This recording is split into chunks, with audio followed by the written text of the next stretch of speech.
భద్రాచలంలోని గోవింద కల్పవృక్ష నరసింహ సాలగ్రామ ఆశ్రమం ఆధ్వర్యంలో అంబేద్కర్ కోనసీమ జిల్లా సఖినేటిపల్లి మండలం అంతర్వేది శ్రీ లక్ష్మీ నరసింహస్వామి ఆలయ పరిసరాల మట్టిని సేకరించారు. శ్రీ లక్ష్మీ నరసింహస్వామి వారిని దర్శించుకున్న డాక్టర్ కృష్ణ చైతన్య స్వామి వారు ఈ కార్యక్రమాన్ని చేపట్టారు. భారతదేశం వ్యవసాయ ఆధారిత దేశమని, రైతులు బాగుంటే దేశం సుభిక్షంగా ఉంటుందనే సంకల్పంతో మట్టి సేకరిస్తున్నట్లు తెలిపారు. ఆశ్రమం ఆధ్వర్యంలో గత 10 ఏళ్లుగా ప్రత్యేక పూజలు, భూవరాహ యాగాలు నిర్వహిస్తున్నారు. ఇందులో భాగంగా పవిత్ర మట్టిని సేకరించామని చెప్పారు. సేకరించిన పవిత్ర మట్టిని భద్రాచలం ఆశ్రమంలో 41 రోజుల పాటు పూజాధికంలో నిర్వహించి ఏరువాక పౌర్ణమి రోజున 2 తెలుగు రాష్ట్రాల రైతులకు ప్రసాదంగా అందిస్తామని తెలిపారు.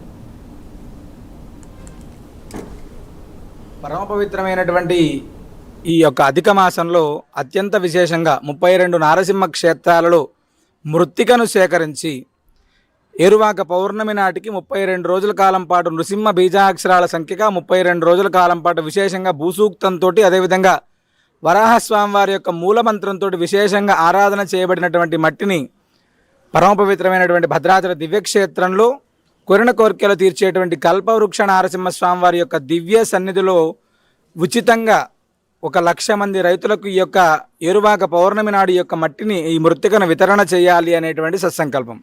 రైతు బాగుంటేనే ఈ యొక్క దేశం బాగుంటుంది అనేటువంటి సత్సంకల్పంతో శ్రీనృసింహ సేవావాహిని వారి ఆధ్వర్యంలో గత 10 సంవత్సరాల నుంచి కూడా విశేషమైనటువంటి రైతు పూజోత్సవాన్ని, అదేవిధంగా భూవరాహ యజ్ఞాన్ని చాలా వైభవోపేతంగా నిర్వహించడం జరుగుతుంది.